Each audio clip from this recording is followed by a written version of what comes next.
Hello, I am George Kuki from Washington, D.C. Today in this video I will talk about, Kukis are neither narco-terrorists nor poppy planters. In certain regions inhabited by the Kuki population, minority engages in the cultivation of poppy, contributing to a complex socio-economic landscape. The Kuki people, primarily found in parts of northeast India, Myanmar, and Bangladesh, have a diverse cultural heritage and traditionally practice agriculture as a means of sustenance. However, a small percentage of this community has become involved in the cultivation of poppy, adding a layer of complexity to their societal dynamics. The cultivation of poppy, primarily known for its opium-producing capabilities, is often driven by a variety of factors. Economic considerations play a significant role, as some Kuki individuals turn to poppy cultivation seeking higher profits compared to traditional crops. The opium derived from the poppy plant can be processed into narcotics, providing an income source that may be more lucrative than conventional agricultural practices. However, it's crucial to recognize that this involvement represents only a fraction of the Kuki population. The majority remains committed to more conventional farming activities, cultivating staples such as rice, maize, and vegetables. This contrast underscores the diversity within the community, with varying socio-economic choices among its members. Several factors contribute to the allure of poppy cultivation for this minority. Economic disparities, limited access to markets, and the demand for opium in certain illegal markets can drive individuals toward poppy cultivation as a means of financial stability. Additionally, geographical factors such as challenging terrain and limited infrastructure in some Kuki-inhabited areas may limit the feasibility of cultivating other crops, leading some to opt for poppy cultivation despite its illicit nature. The involvement of a small percentage of the Kuki population in poppy cultivation has implications for both the community and the broader region. From a societal perspective, it can create internal tensions as traditional values may clash with the illegality and social consequences associated with narcotics production.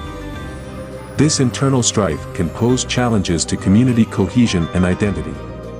Externally, the cultivation of poppy can have severe consequences for the region. The production of opium contributes to the global narcotics trade, affecting public health and safety. Additionally, it can lead to increased law enforcement activities, disrupting the daily lives of the broader Kuki population and straining relationships with authorities. Efforts to address the issue involve a multifaceted approach, including economic development initiatives, education, and law enforcement. Creating alternative sources of income for those engaged in poppy cultivation is essential to break the cycle of dependency on illicit activities. Simultaneously, educational programs can raise awareness about the negative consequences of narcotics production on both an individual and community level. While only a small percentage of the Kuki population engages in poppy cultivation, the implications are far-reaching. This practice reflects complex economic, social, and geographical factors that influence the choices of individuals within the community. Addressing the issue requires a comprehensive strategy that considers economic development, education, and law enforcement to promote sustainable alternatives and discourage illicit activities. Poppy cultivation is not exclusive to any particular community in Manipur, as various groups, including Meiteis, Nagas, and other ethnicities, have been involved in poppy cultivation. While this practice has its roots in historical and socio-economic factors, it presents a complex set of challenges for the region. The state of Manipur, located in northeast India, has witnessed the cultivation of poppy plants by multiple communities, often driven by economic considerations and geographical constraints. Similar to the situation with the Kukis, the cultivation of poppy by other communities is a multifaceted issue with deep-seated roots. The Meitei community, the majority ethnic group in Manipur, has also been associated with poppy cultivation, especially in certain remote and hilly areas where alternative crops may be difficult to grow. Economic factors play a pivotal role, as poppy cultivation has been perceived as a lucrative option compared to traditional agriculture. However, it's crucial to note that this engagement does not represent the entire Meitei population, and the majority is involved in conventional agricultural practices.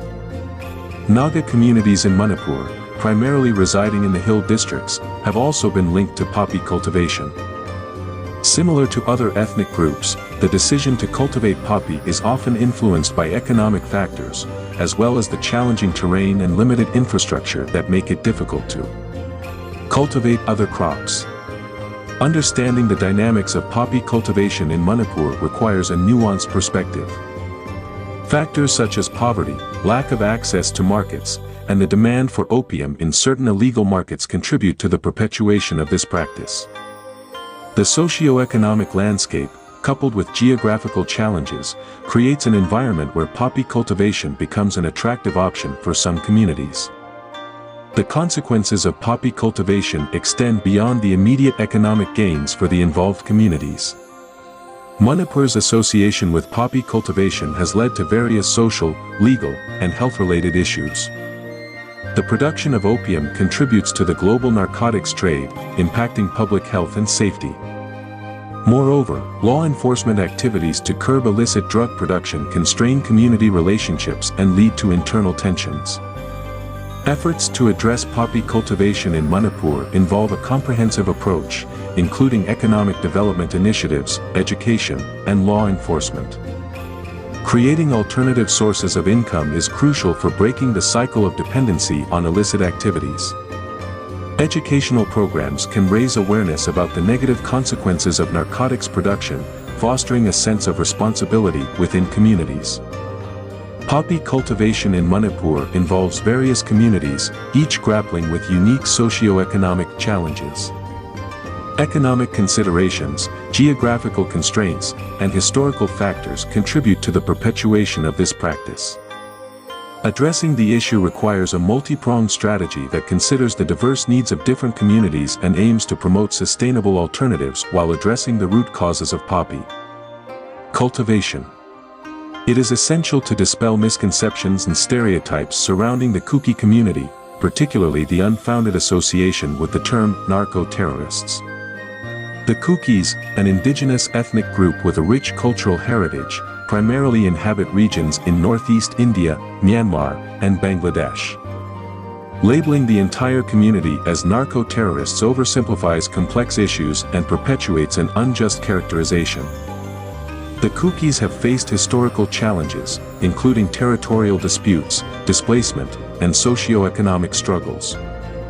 However, it is crucial to emphasize that the actions of a minority within the community engaged in activities such as poppy cultivation do not represent the entire Kuki population.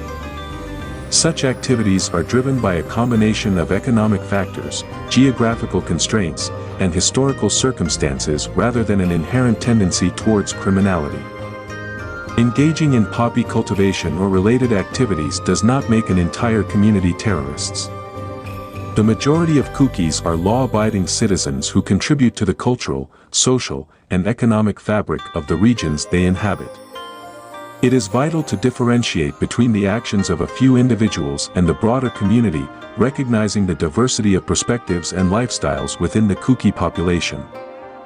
The term narco-terrorists carries serious implications and can contribute to stigmatization, discrimination, and even human rights abuses.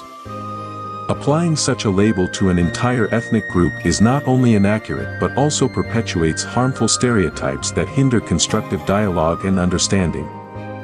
It is essential to approach the issue with nuance, acknowledging the complexities surrounding factors such as poverty, lack of infrastructure, and historical grievances that may contribute to certain individuals within the Kuki community engaging in illegal activities. Efforts to address the challenges associated with activities like poppy cultivation within the Kuki community should focus on comprehensive strategies. This includes promoting economic development, creating alternative livelihoods, and addressing the root causes that drive individuals toward illicit activities. It is crucial to involve the community in these initiatives, fostering a sense of empowerment and collaboration rather than perpetuating a narrative that paints them all with a broad brush. In conclusion, the characterization of the Kukis as narco-terrorists is an unfair and inaccurate generalization. It is essential to recognize the diversity within the community and avoid attributing the actions of a minority to the entire population. By understanding the nuanced factors at play, it becomes possible to address the challenges associated with certain activities within the Kuki community in a more constructive and fair manner.